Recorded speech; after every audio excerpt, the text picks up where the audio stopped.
G'day guys, welcome to Rumble's Fish Room. So today we got a new fish. If you watch the live stream, you know what the new fish is, I think. Yeah, I showed it in the live stream, so if you don't, I'll show you. It came from I want to say friend, but it's not. I don't really speak to him very often, but someone I know. His name's Alex. You can find him on Fatboy Flowerhorn's Facebook page if you're looking in Melbourne for flowerhorns. This fish actually came by road. It's only the second time I've ever got a fish via road, but I'm more inclined to do it ever since I got that fish. I put that fish in a bag for 6 days, and it survived. I don't think I did a vlog about that because I was worried that people might get a bit upset. It was a bit of a touchy subject, but in case you didn't know, I bagged a flowerhorn with oxygen. It was a cull grade flowerhorn, and I basically left it in the bag floating in a tank for 6 days, and I actually took it out of the bag and put it back in the tank, and it survived. I was gonna put it in the bag until it passed away, but I decided against that. That's really not a very nice thing to do. So 6 days it lasted and it survived, so that's I don't think you really ever need more than 6 days. At that stage, if it takes longer than 6 days, your delivery company has made a mistake, so then I think you might even be able to take the delivery company for the loss, maybe. I'm not 100% sure on that one, but 6 days is good for me. I actually want to try and send a flowerhorn to Melbourne or South Australia or somewhere. I just mentioned a city and a state. I want to send a flowerhorn east. Maybe I could tee it up with John. If anybody knows John, they'll understand why that's a laughable idea. But I don't know, it's super risky. No, I'm not enticing that I'm going to do anything illegal. But anyway, I want to try and send a fish via Australia Post. I've never done it before, so this fish came via Australia Post. There's no reason I can't send one via Australia Post. I've always joked about it with a few friends, but I think I'm actually going to do it now that this one's arrived safely. I also know there's a flowerhorn breeder, Draco. He sends everything door to door, so I think it's through Starship. So he gets it picked up from his house and then delivered. Check out the goldfish in the background there. Anyway, like, super long intro when you guys are probably just keen to see the fish. So let's go put the fish in some water. Well, it's in water, but you know what I mean.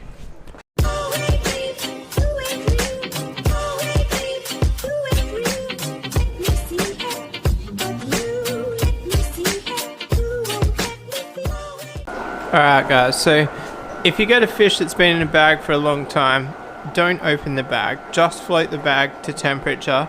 As soon as you open the bag, get the fish out as soon as possible, because of the oxygen transfer, and it'll actually activate the ammonia in the bag when you open the bag. So I'm not fully into the science, but I think I've told you guys quite a few times about this. So what else? While we're here, there's actually I gave these guys a second treatment.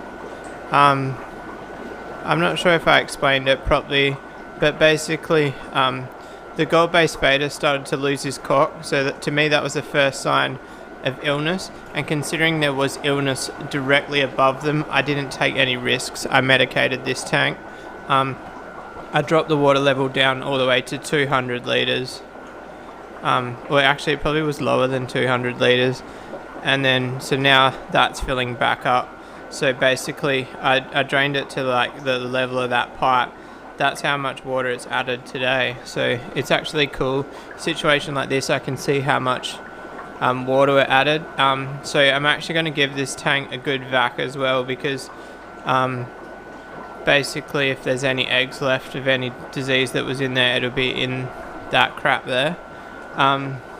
I was just thinking, guys, I've got a pretty big army of girls now. So this is the new girl I got now. She's a white eye gold-based fader. Basically the only attribute I'm chasing from this girl is the white eye. And I kind of explained it in the live stream. I didn't really have a desire to buy a new flower horn or get a new bloodline, but Alex posted these so cheap, and like crazy cheap. Like I won't mention in this video, but I did state it in the live stream. But basically he advertised these and I messaged him within 10 minutes, and the 2 best ones out of the 4 or 5 were already sold. That's how cheap it was. They sold in less than 10 minutes. So anyway, so now we've got this white-eyed girl here, who is unrelated to this white-eyed girl here. So we've got 2 bloodlines of white eyes. They're both from the same breeder, Alex, but yeah, basically I just confirmed with him they're not related. So then we've got our red magma cross vampire girl. She's actually sold. She's a short body, so she's F1. And then I've also got this girl here. So this is a short body red magma F2. So ignore like her colouring. They've got like the dark background and that. But if you could imagine her in a brighter tank and red, like she's a wicked short base. Her tube's halfway down actually. So she's F2. So I've got the F3 batch. If I was going to pull a boy out of the F3 batch, I reckon she would be my base for F4, maybe. Mind you, in saying that, the girls lay younger. If I'm for F4, I might actually use this silk boy here. I need to give this tank a good overhaul, guys. He's a feisty fella. Just trying to hold him for a minute. So he's actually quite nice. I haven't got my light on the camera at the moment, so it's just quite a good example of a short base Thai silk boy. So my biggest problem, well actually no, it's not a problem. I was going to say I don't have a good example of a SRD F2 boy, but this one here. So he's F2, so I could actually use him for F4. So if I got an F3 girl out of the batch in the IBC, and then we use the F2 boy, yeah. So somebody actually asked me to do a bit of an explanation on the Fs, but I'm not going to do it in this video. I'd rather do a dedicated video on it so I can keep the video short and sweet and label it well. But there's still a few F1s in here. I don't know whether to do like a fire sale or whether just to throw them up in there. I'm honestly leaning towards throwing them up in there. I'm worried that a fire sale will devalue my fish too much. I don't know. I've organised to sell 2 males, so they'll either come out of this tank or that one. I'll probably give that. I won't let him pick up for another week, but I'll let the medication finish its due diligence. I kind of need to sell Richard too, but I want to bring him up here and pump him up so he looks good when I go to sell him. Also need to sell the Thai silk, but he's still not back to full health. But anyway, this fish should be pretty much ready by now. I'll put this bag in the box. Good thing about getting new fish is having a spare styrofoam box for shipping.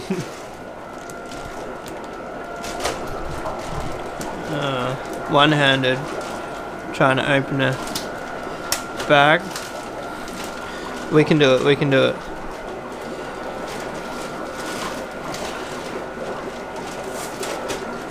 We got there.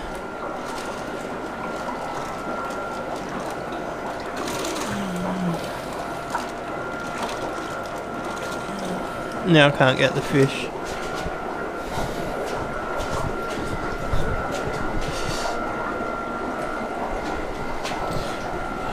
Alright, so as I said before, she's a super red dragon.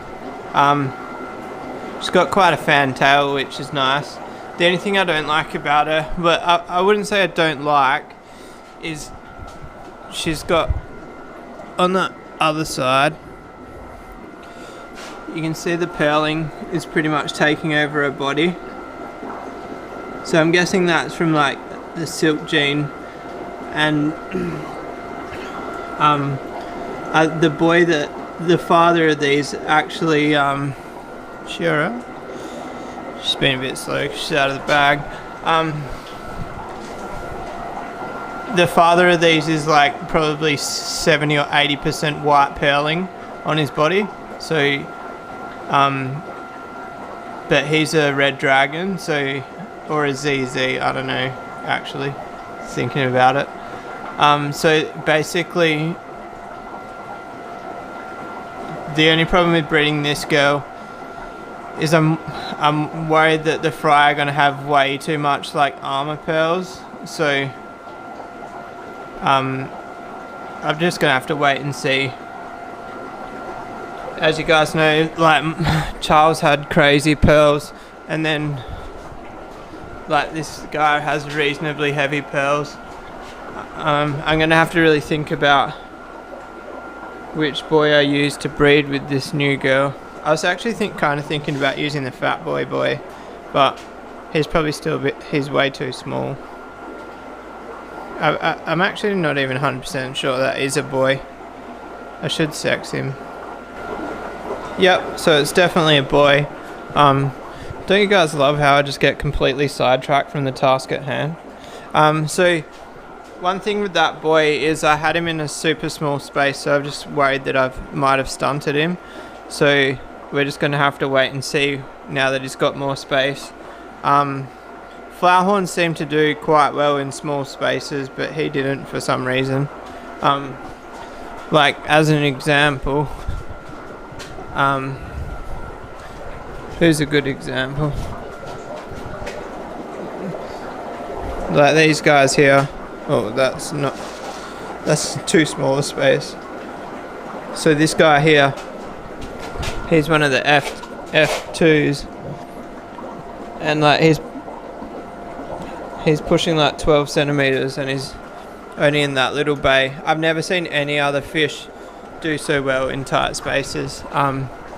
Definitely, well, Africans do well in colonies in small spaces, but yeah, the joys of automatic water change system is I can afford to put them in small spaces.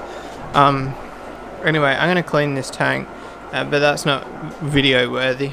Anyway guys, I'm going to wrap that one up there. I just kind of want to show you the fish have started swimming around. I realised that footage I just recorded before, she was just chilling on the bottom, but she's all good now. She's scoping the place out. Now guys, obviously that tank is way too small for her, but that tank actually gets close to maybe 50% water change a day, if not more. So it's alright for a quarantine tank, and that's all it is. She'll actually be going up in the 4x2.5. I've just got to wait for that girl to get picked up. Yeah, I might actually contact the bar and make sure they still want her. Yeah, as you guys know, I don't really let girls go very often, so the person caught me in a good mood. No, but anyway, if you like this video guys, give it a thumbs up. If you want to subscribe for more, hit that little red button, and I'll see you guys tomorrow. Peace out.